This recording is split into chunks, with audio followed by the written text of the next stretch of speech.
Eu sou o Dr. Douglas Lopes, apresentador do programa Fala Doctor. O equilíbrio da mente, do corpo e do espírito é muito importante para a nossa vida, principalmente para a nossa saúde. E hoje, o meu convidado especial é o Dr. Adair Cardoso Marques, médico, trabalha com homeopatia, acupuntura e também com florais, e ele vai falar sobre a relação dos sentimentos com a vida, com a saúde. com a saúde. Doutor Adair, seja muito bem-vindo ao programa Fala Doctor. É um imenso prazer tê-lo aqui falando sobre um assunto muito importante e que, com a sua sabedoria, vai fazer com que se desmistifique muita coisa, que a nossa mente ela é precursora de muita coisa no nosso corpo, e assim como o senhor já tem esse conhecimento, até mesmo por um lado espiritual, vai nos acrescentar muito no programa Fala Doctor. Então, a relação do sentimento sobre a nossa saúde, ela vem de emoções, entre tantos outros fatores. Seja bem-vindo, doutor. Boa tarde, Douglas. Boa tarde, os telespectadores. É um prazer para mim estar aqui nesse teu programa. Então, quando a gente fala a questão das emoções, dos sentimentos, eu já quero fazer um atalho para facilitar depois a explicação. Okay. Você sabe que eu sou espírita e, portanto, acredito que nós não somos um corpo, nós somos um espírito ocupando o corpo, né? E que acreditamos também que não é a primeira vez que estamos aqui, porque nós defendemos a tese reencarnacionista. Eu faço essa introdução porque isso tem muito a ver com o assunto que nós vamos comentar.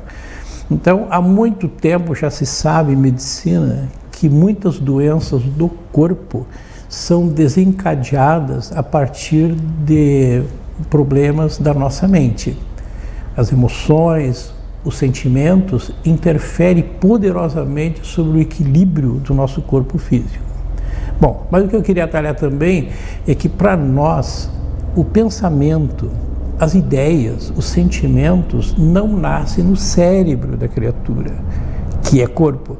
Nasce na mente do espírito, portanto na nossa parte divina e imortal. E de lá se reflete sobre o corpo, principalmente através do cérebro.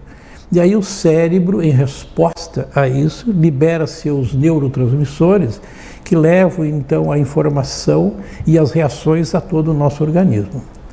Então, quando eu era estudante de medicina, isso já faz mais de meio século, né, pouco se comentava sobre as doenças psicossomáticas, mas uma que os nossos professores falavam muito eram as doenças do estômago, gastrites, duodenites, úlcera de estômago, úlcera de duodeno, né, e estão muito, muito relacionadas com o estado mental da criatura, principalmente a questão da preocupação.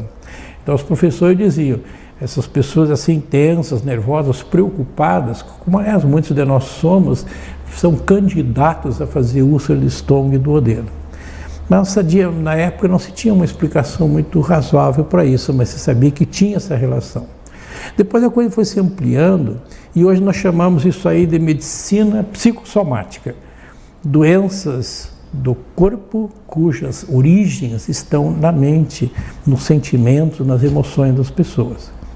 O assunto é tão amplo que o Edward Bach, o médico inglês que criou o sistema floral de Bach, dizia, sabe, Douglas, com toda a convicção, dizia assim, todas as doenças são consequência dos nossos defeitos da alma.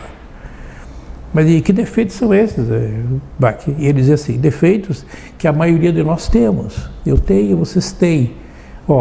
Medos, saudades, ciúmes, preocupação, inveja, mágoas, ódios, rancores, e ele desfiava 38 defeitos que a gente pode ter. E esses defeitos estão na mente e no espírito. E são eles, dizia o Bach, que desequilibram energeticamente o nosso organismo, favorecendo o surgimento das doenças a nível de corpo. É como se eles fragilizassem determinados órgãos. E aí esses órgãos vulneráveis se tornam frágeis para a ação de um outro fator de agressão, né? Por exemplo, no caso da úlcera de estômago, hoje se sabe, realmente ela está intimamente relacionada com a preocupação, com esse tipo de estresse, né? Então, A preocupação desequilibra energeticamente, segundo a visão da medicina tradicional chinesa, a energia vital que circula no meridiano do estômago, né? Portanto, desequilibrada essa energia, o estômago e outros órgãos que dependem dessa energia ficam fragilizados e, portanto, vulneráveis. Aí aparece mais uma alimentação, aparece um Helicobacter pylori e acaba desencadeando uma doença num órgão que deveria estar sadio, mas que estava energeticamente desequilibrado. Então é assim que a coisa funciona. Os sentimentos desequilibram energeticamente o nosso organismo e aí em determinados setores do nosso corpo ocorrem fragilidades e aí a doença se instala. Pode ser uma bactéria, pode ser um protozoário, pode ser um vírus, pode ser uma célula tumoral, que ela só vai se instalar se encontrar um ambiente favorável. Então, Bach, eu acho, tinha razão, né? Já que está tudo interligado assim. E vocês veem no dia a dia, né, que determinados momentos, estados de espírito, podem desencadear uma crise hipertensiva, pode desencadear uma crise de asma. Tem pessoas que, em momentos de tensão, fazem uma crise de urticária, né, outros fazem uma crise de enxaqueca. Mas o que tem que ver uma coisa com a outra? Tem tudo a ver, né? Porque nós não somos apenas um corpo, nós somos este campo de energia, né? E é baseado nesse campo de energia que funciona a homeopatia, que funciona o floral, que funciona a acupuntura, que funciona o reiki, o próprio passe, tudo trabalha com esse campo de energia. Então nós não somos apenas um corpo, nós somos todo esse conjunto. E claro, se eu disse para ti que tudo começa na mente do espírito, então é lá que começa a doença e é lá que começa a saúde também, né? E aqui tem um outro aspecto muito interessante que as pessoas não valorizam muito. O nosso pensamento é uma poderosa força capaz de gerar doença, né? Então, os pensamentos errados, os pensamentos negativos, as mágoas, os rancores, acabam gerando problemas de ordem física no corpo. Mas se isso é bem verdade, também não é menos verdade que o pensamento pode gerar saúde, né? Então, as pessoas frequentemente pensam mais as coisas negativas e adoecem por conta disso. Se ela soubesse usar essa poderosa força que nós temos em benefício da sua saúde, nós todos seríamos mais sadios, porque o pensamento, como pode causar doença, também pode levar à saúde. E eu me lembro das palavras do Hipócrates, lembra? Hipócrates, sim, o pai da nossa medicina, exato, que viveu lá pelos anos 400 a.C. Ele dizia assim: nenhum medicamento cura doença alguma. A verdadeira cura vem pela mobilização de uma força divina, curativa, que está dentro de cada criatura. E cabe ao médico permitir que essa força atue. Essa força, tá, que hoje nós consideramos um grande aliado do médico, é o pensamento do paciente. Se nós não conseguirmos que o paciente se torne nosso aliado e cúmplice, nós não vamos ter um bom resultado. E quanto mais o paciente se torna cúmplice do médico na resolução da sua doença, mais fácil nós chegamos no objetivo. Muito bem. E a relação da fé e religiosidade na cura? A relação da fé e religiosidade na cura. Isso houve um tempo, sabe, que a ciência, quer dizer, a medicina e a religião eram muito entrelaçadas. Isso foi antes do século XVII. E o filósofo francês, que conhece o nome, o René Descartes, sim, foi quem separou esses dois aspectos para evitar as brigas que haviam entre a medicina e a religião extremamente dogmática daquela época. Então ele separou os dois aspectos do nosso ser: doenças do corpo e doenças da alma. As doenças do corpo, dizia o Descartes, são da responsabilidade do médico, e os problemas da alma são da responsabilidade do sacerdote. ficou assim separado esses dois aspectos. E estava criado então naquele momento o que nós chamamos de paradoxo, né, paradoxo não, a proposta mecanicista, né? Então o homem é uma máquina e o médico, o mecânico, capaz de identificar os problemas da máquina e não se envolvia muito com os outros aspectos. E assim a medicina cresceu e a religião continua no caminho dela. Mas hoje está havendo uma tendência muito forte, mesmo dentro da própria ciência, a juntar de novo esses dois aspectos, porque não tem como separar a alma do corpo, já que estamos fortemente entrelaçados um no outro, né? Então hoje nós consideramos isso ciência, né? Tem um pesquisador americano, o Dr. Harold Koenig, da Universidade de Duke, que revolucionou o ensino da espiritualidade na medicina. Então ele provou cientificamente, estatisticamente, que a fé, a religiosidade, a espiritualização da pessoa, a oração é uma força poderosa na resolução dos problemas de saúde e na prevenção. Então hoje, Douglas, eu te digo, praticamente todas as escolas de medicina nos Estados Unidos têm no seu currículo um curso obrigatório de medicina e espiritualidade, porque isso é uma realidade. No Brasil nós ainda engatinhamos. Sim. Nós tentamos implantar aqui na nossa universidade, conseguimos durante uns anos fazer um curso extracurricular lá, né, de medicina e espiritualidade. Ia começar oficialmente em 2020 e aí explodiu a pandemia. Já estava todo o projeto pronto. Nós teríamos uma cadeira lá dentro para ensinar isso aí para os nossos alunos da área da saúde, principalmente de medicina. Questão de tempo. Para que os estudantes saíssem da faculdade com essa noção forte, né, de que a religiosidade, a fé, a oração é um poderoso aliado do médico para ajudar o paciente na recuperar a saúde. Aqui no Brasil, quem mais trabalha em cima disso são as sociedades de cardiologia. Inclusive, eles têm protocolos no histórico do paciente, a religiosidade, a fé, a oração, e tal assim, e observaram que na prática faz uma diferença enorme. Pacientes com fé, pacientes que rezam, pacientes que meditam, né, têm uma qualidade de vida cardiológica bem maior do que aqueles que não fazem isso. Provaram também que pacientes que se envolvem com os problemas dos outros e deixam de lado os seus problemas, também têm uma saúde cardiológica melhor. Olha só. Não tem como negar isso aí. Portanto, já não é mais uma questão de dogma ou de religião, é uma questão de ciência. E que se vem comprovando dia a dia e está evoluindo cada vez mais, que aqui no Brasil, conforme a evolução que está acontecendo, logo logo já também vai ter uma aceitabilidade no geral. Não, vai, inclusive havia, talvez uns tempos atrás, houvesse muito assim, muitos médicos eram um pouco ateus e tal, né? Uhum. Mas hoje a maioria já tem essa noção da importância disso. Uhum.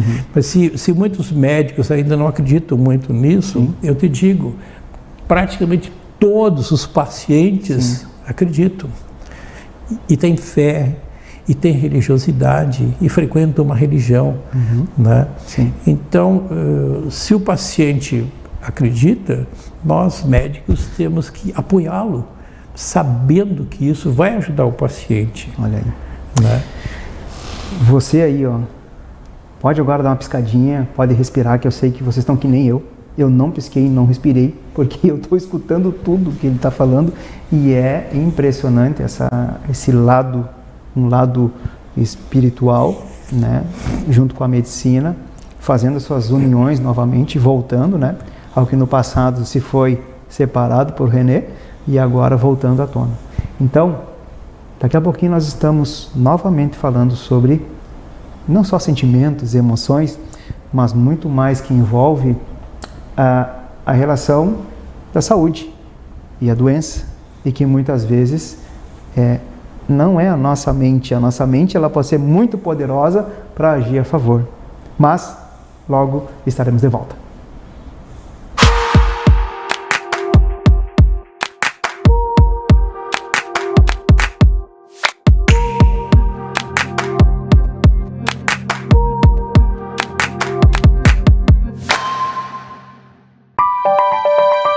belo sorriso conquista.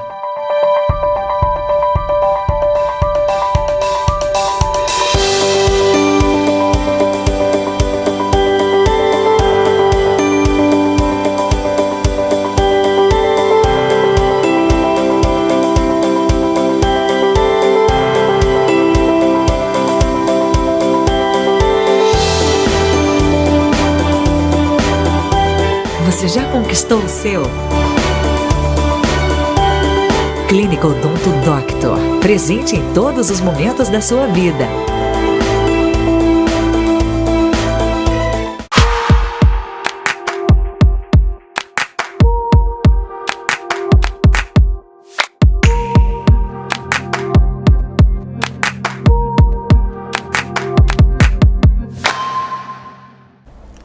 Estamos de volta então, aqui eu com o Dr. Adair ficamos discutindo agora no intervalo e realmente é o corpo então que comanda?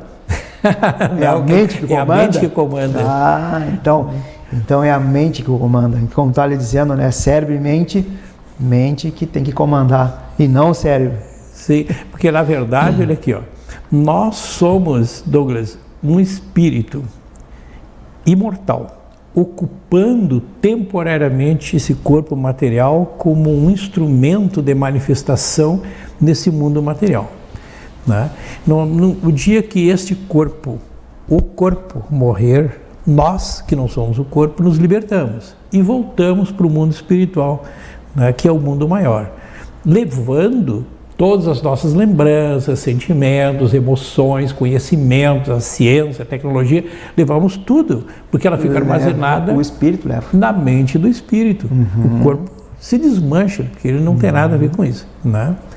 Isso tanto é que o Ramatiz, o André Luiz diz assim, ó, o cérebro é a oficina onde a alma trabalha, o cérebro é o escritório, né? Então ela usa os componentes daquele escritório, os neurônios e tal, coisa, né? Mas quem comanda isso, o soft, que comanda esse hard, que é o cérebro, é a alma, é ela que manda, e o cérebro obedece.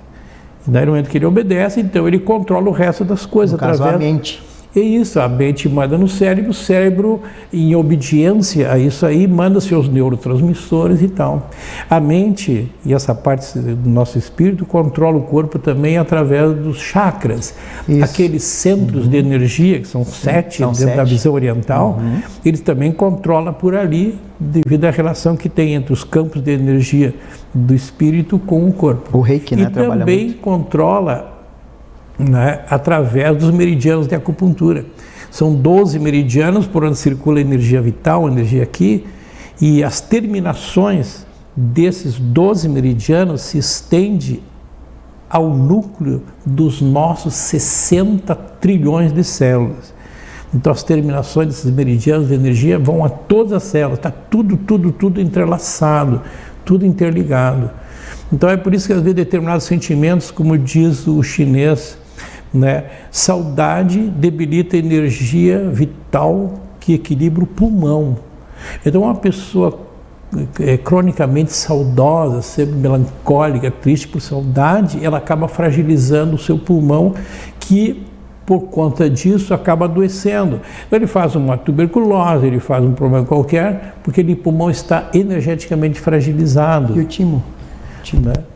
E o timo? O timo é um órgão imunológico, né? Esse tem uma relação interessante com a energia. O timo, assim como o coração, os grandes vasos, o pulmão, as mamas, estão ligados ao quarto chakra. Esse chakra aqui, o chakra cujo sentimento básico é o amor. Este aqui, né? Então as pessoas que falharam no cumprimento da lei do amor, tanto nesta vida como nas vidas passadas, acabam nascendo com fragilidades nessa região.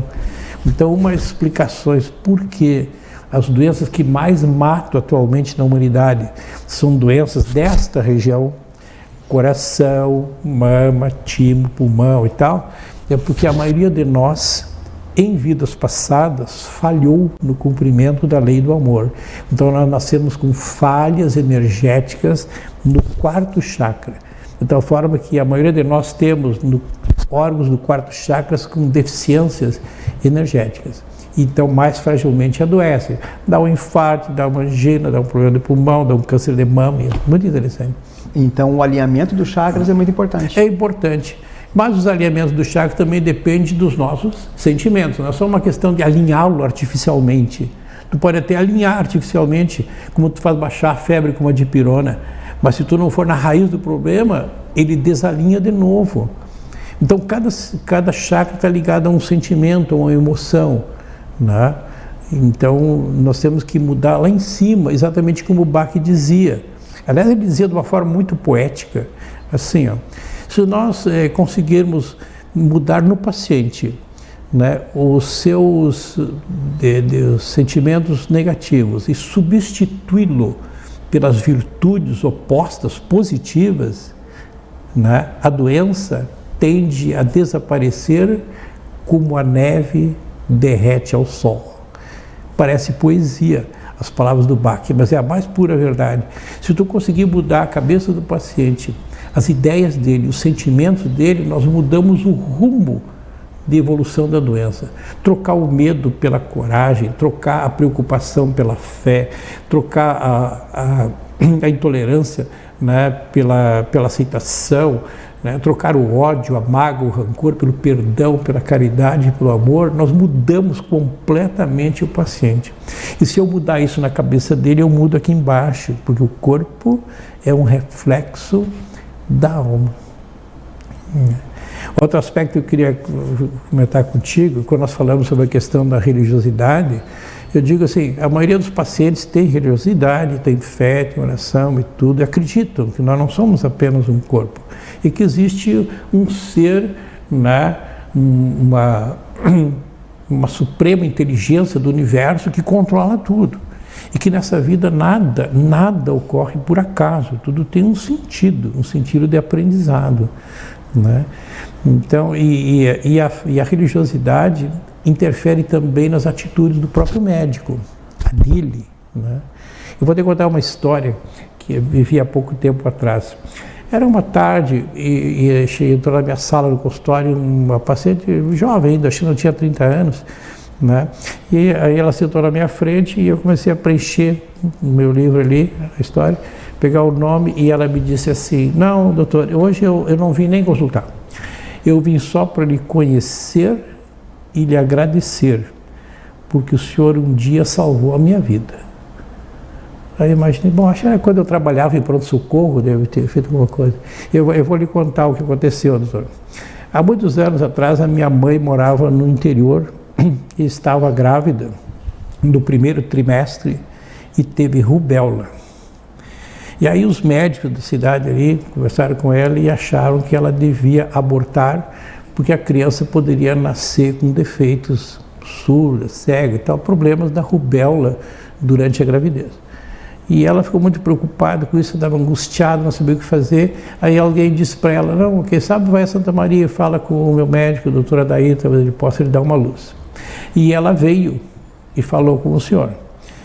Aí o senhor ouviu a história e disse para ela que, ó, filha, a gente nunca pode ter certeza que vai acontecer um desastre desses, né? Nós não temos certeza, naquela época, tanto tempo atrás, que ia acontecer alguma coisa, disse para ela. Eu não lembrava nada disso, a guria que estava me contando. E aí o senhor disse para ela, e mesmo que essa criança tivesse que nascer com um problema, né, nós temos que aceitar isso, porque não temos que discutir, né, com as determinações divinas. Se essa criança e essa família precisar passar por esse tipo de provação, isso certamente faz parte de um processo de aprendizado. Então nós não temos o direito de interromper esta vida, né, porque na possibilidade dela nascer doença. E tem mais um aspecto disso para ela. A força mental, o pensamento da mãe é uma força poderosa, capaz de interferir inclusive no processo de embriogênese. Então eu sugiro que a senhora mentalize todos os dias que vai ter um filho sadio, que a gravidez vai correr tudo bem, que não vai ter problema nenhum com essa criança. E aí a guria me disse assim, daí a mãe ouviu, e aceitou as suas palavras, foi para casa e fez como o senhor disse e não quis abortar. E eu nasci uma criança sadia. Então a menina veio agradecer porque eu salvei a vida dela lá quando queriam abortá-la. É isso que ela quis dizer. Ela veio me agradecer por ter salvado ela 30 anos atrás. Então isso me deixou assim emocionado, né, com a atitude que eu tive. Certamente, Douglas, aquele dia eu estava inspirado, entende?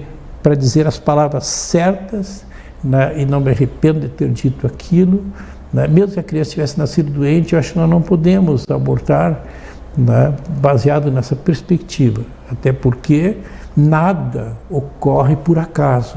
Se ela tivesse que nascer com uma deficiência grave, é porque aquele espírito ocupando aquele corpo precisava passar por aquela situação. E aquela família, a mãe, o pai, os tios e tal, também precisavam passar por aquele tipo de situação como um processo de aprendizado. E aqui eu aproveito para fazer uma observação, né? Lembrando de novo as palavras do Hipócrates. O Hipócrates dizia, 2.500 anos atrás, dizia sabiamente: o paciente só se cura quando tiver fé na deusa do seu médico. Hipócrates acreditava que cada médico tem aqui do lado uma deusa. Acho que os dentistas também têm, né? E essa deusa inspira, ilumina ele a tomar as decisões certas, né, no momento certo. Então eu acho que todos os médicos, mesmo aqueles que são aparentemente ateus, no cumprimento do seu trabalho divino de curar, tem do seu lado, né, um espírito que vai ajudando ele a tomar a decisão correta. Exatamente. Em benefício dele e do paciente. O senhor estava colocando ali, né, as consequências de quando a cabeça está conturbada, que está estressada, que tem aquela ansiedade, que passa para o estômago, úlcera, a urticária na pele, e no caso, a boca, o apertamento dentário, bruxismo. Ah, sim. É uma mente perturbada. Geralmente são pessoas tensas assim, né? Exatamente. E que acarreta com isso uma patologia, né? Uma disfunção, que também faz parte dessa situação aí da mente, do sentimento sobre a mente, da questão espiritual também. Claro. Né? Tu já te perguntou assim, ou alguém já perguntou para ti, por que a gente adoece? Qual é o sentido disso, né? Então eu te digo, nós adoecemos porque ainda temos na nossa alma muitos defeitos e erros para serem corrigidos. Esses defeitos que o Bach falava, né? O desamor, o mago, o rancor, os preconceitos, está tudo lá dentro de nós, ainda temos muitos deles. E a doença, na verdade, é um processo de drenagem desses defeitos para o corpo. Então o corpo funciona como uma espécie de mata-borrão que vai absorvendo esses miasmas e acaba adoecendo, né? E aí, em função desse adoecer, é que entra o médico. O médico, como dizia o Ramatiz, é o alfaiate do corpo. O corpo vai se arrebentando em função dessa drenagem que vem da nossa alma. E nós vamos remendando o que dá, né? E vamos permitindo que aquele corpo continue vivendo, sobrevivendo, né, permitindo mais tempo de drenagem. E à medida que o corpo vai se esborrachando, a alma vai se limpando, né, e vai perdendo esses miasmas, que são esses defeitos que estavam impregnados nela. E é assim que a coisa funciona, né? O corpo como um mata-borrão e o médico como um alfaiate tentando corrigir e manter o corpo o mais tempo possível vivo. Por isso se diz assim, a medicina, assim como a odontologia, né, é uma ciência, é uma arte divina, né, porque nós possibilitamos que o corpo se mantenha rígido por mais tempo. Exatamente. Né? Vocês estão gostando? Já estamos no final do programa, né? Mas você sabe que eu sempre peço para o convidado deixar uma mensagem para vocês. Então, deixe uma mensagem para esse público que está nos assistindo, doutor. Isso, então eu queria dizer para ti e dizer para vocês que a doença, na verdade, não é um inimigo a ser ferozmente combatido. A doença é uma forma que a nossa alma encontrou de chamar a nossa atenção para alguma coisa que está errada na nossa forma de ver, de viver, de nos relacionar com as outras criaturas e nos trazer de volta para o caminho da verdade do qual um dia nós nos afastamos. Esse é o sentido da doença e é por isso que nós ainda adoecemos. O dia, Douglas, que as pessoas não tiverem mais defeitos para serem corrigidos, as doenças praticamente não existirão mais. Nós viveremos num estado assim de mais paraíso. E te digo mais, esse estado está se aproximando. Deve acontecer nesse milênio, quando a Terra for finalmente promovida de mundo de provas e expiações para mundo de regeneração. Então, e as pessoas que viverem neste mundo de regeneração terão muito, muito menos defeitos que nós temos hoje. E, portanto, viverão mais saudáveis, porque não tem muita coisa para ser drenada. Que maravilha. Tá? Doutor Adair, muito obrigado pela sua presença, pela sua participação no programa Fala Doctor, com toda essa sabedoria, esse conhecimento e evolução, porque eu sei que nós estamos evoluindo para um lado bem menos material, e que é realmente isso, e que cada um de nós temos uma missão aqui na Terra, isso eu já falei em outros programas, e que nós temos que ter o nosso propósito. Então, como eu digo para vocês, o programa Fala Doctor, ele leva muita informação preciosa para vocês, ao qual vocês aproveitam. E são com essas pessoas que estão aqui, que através do seu trabalho, através dos seus estudos, através da sua vocação, estão passando tudo isso. Então, muito obrigado, doutor. Eu que agradeço o convite e, estou sempre às ordens de que precisar para ter mais uma conversa com vocês. Com certeza ele voltará no programa Fala Doctor. Muito obrigado a você que está assistindo. Uma noite abençoada para todos. Aquele abraço.